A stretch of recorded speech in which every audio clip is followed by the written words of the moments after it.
एक उत्कृष्ट केस स्टडी आहे न्यूयॉर्क मधल्या सेंट्रल पार्कची।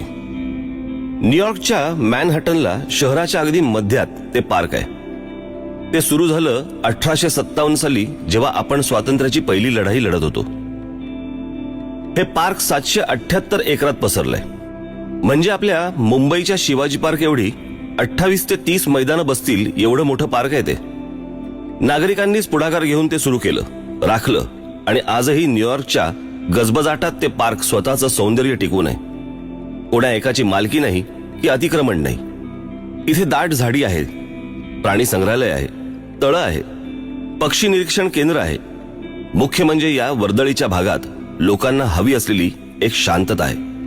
आणि या एवढ्या मोठ्या पार्कचं व्यवस्थापन कुठचीही सरकारी यंत्रणा करत नाही, तर सेंट्रल पार्क कन्झर्वन्सी नावाची संस्था करते।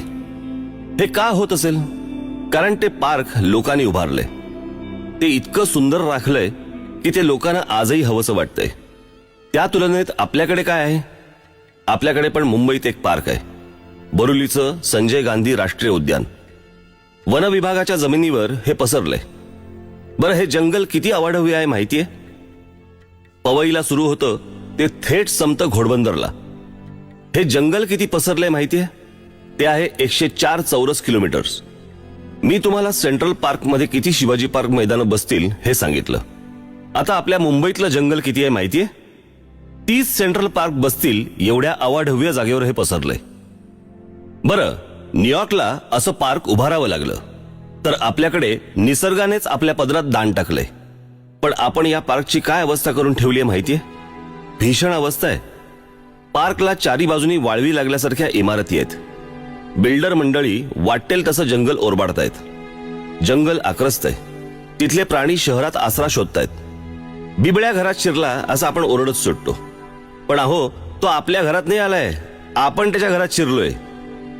पर्यावरण रक्षणाच्या नावाखाली कुठच्याही परवानग्या अडवून ठेवणारं वन खातं इथे मात्र डोळे मिटून बसलंय। अक्षरशः या जागेवर बलात्कार होतोय।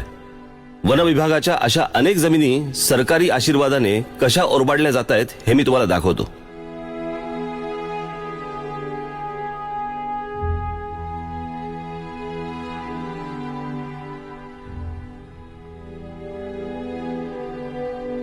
पाहिलं?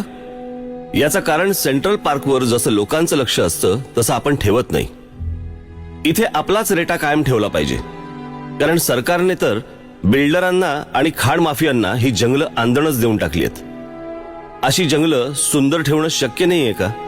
शक्य आहे, पण आपल्याला दृष्टिकोनात बदल आणावा लागेल।